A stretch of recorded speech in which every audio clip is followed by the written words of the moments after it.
Well, hello, ladies and gentlemen. Welcome back to another episode of Life Made Easy. And today, guys, we are going to be taking a look at another budget gaming PC. This is known as the SkyTech Blaze 2 gaming computer PC desktop.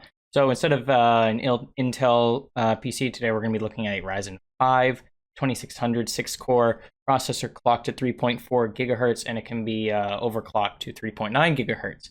So this is a little bit different than the previous video I did on the iVibe Power PC.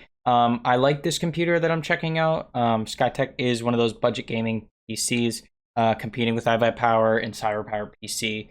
But there's one thing that there's like two drawbacks with this computer that I think a lot of people are going to be a little upset about. So let's just hop right into it. If you guys are going to enjoy this video, subscribe, like, hit the notification bell, and subscribe to College Made Easy podcast, linked below if you want to do so. As you can see here, we have the same sort of like ring RGB lighting system. Similar chassis to the other PCs I've taken a look at. This is in black, matte black. The front is a little more geometric, a little sharper than the previous PCs. It's kind of like jolting out right here, different angles rather than a standard rectangle like the previous PCs I've taken a look at. Here's the I/O on the back, some I think that's DVI, and then a display output, and then HDMI. I think that might be another DVI, VGA, USB 3s. Are those coaxial? No, I'm sorry, those are not coaxial. What is that blue cable? Leave a comment down below what that blue input there is, because the red and the green are the audio and the headphone one. Another HDMI. I think it's power. And then more USB. No, I'm sorry, that's not power. This is power. I'm not too sure. Oh, I think that's a keyboard input, old-fashioned keyboard input. Clean cable management. There's the motherboard. There's GeForce GTX 1660 in here. That's the GPU that it's rocking. You can change the RGBs.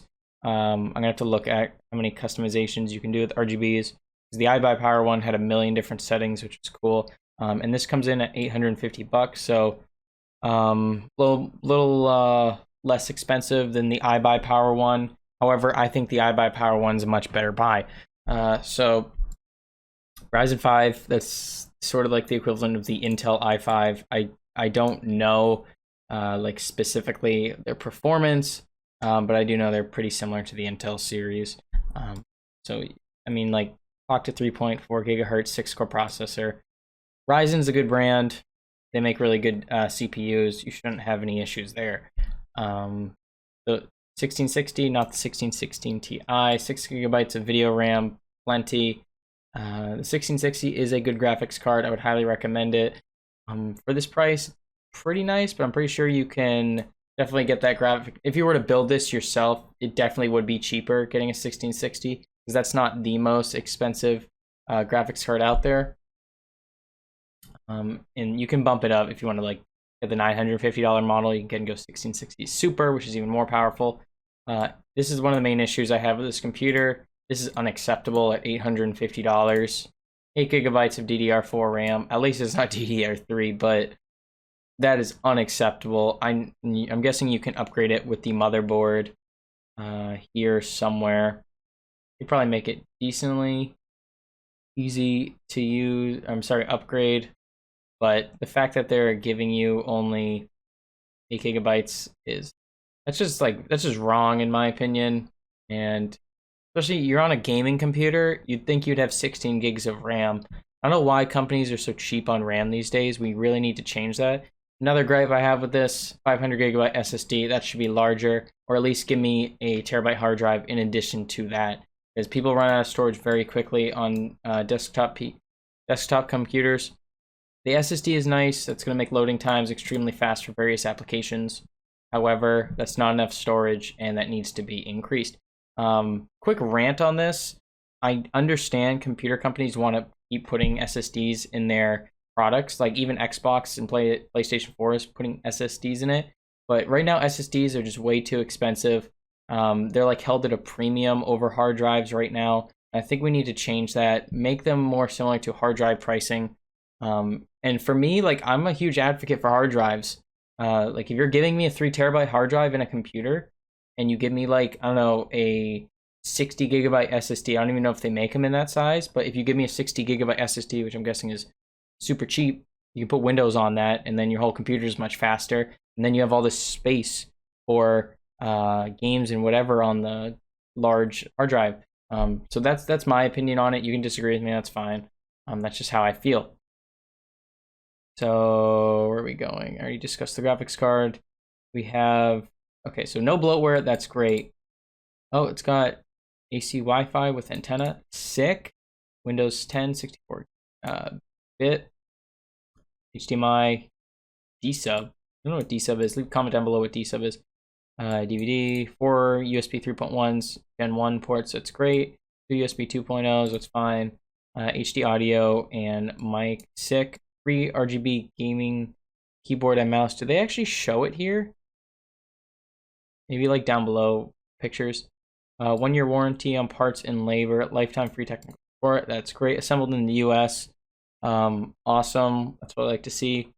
Your favorite games is 1080p high and ultra resolution with 60 plus FPS. Okay, yeah, you're gonna get great performance on here. Dedicated graphics card, 802.11 AC Wi-Fi, great, thumbs up. Dimensions not important in my opinion. 3.53 ounces. For what? That's misleading. AMD, obviously, DDR4, 7200 RPM hard drive, that's pretty standard. Do we get a picture of the keyboard and mouse anywhere? No. I can't tell if that's the actual keyboard or it's different. Maybe not.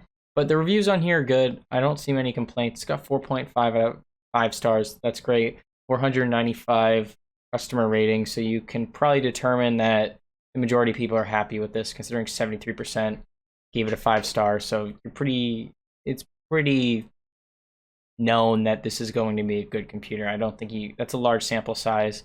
I don't think at that point you're going to get a lot of errors in the rating system, but yeah, it's got some flaws with it. I think if they were to fix those flaws, this could be a fantastic PC. I would recommend the iBuyPower one over this. You spend a little more money, another $150 on it, and get the better computer. That's just my opinion. You can disagree with me.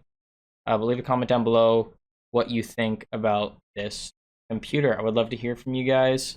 Yeah, so I will see. Oh, have webcams dropped in price yet? A little. Okay, that's good. Like this one's $39.99. Sorry, that was just a rant. Guys, I'll leave a link to this in the description if you want to go check this out. And like, subscribe, hit the notification bell, subscribe to my other channels. Link down below. You can check out my podcast, College Made Easy Podcast, if you're interested in that. And I'll see you guys in the next upcoming video from Life Made Easy. Hope you guys have a great day.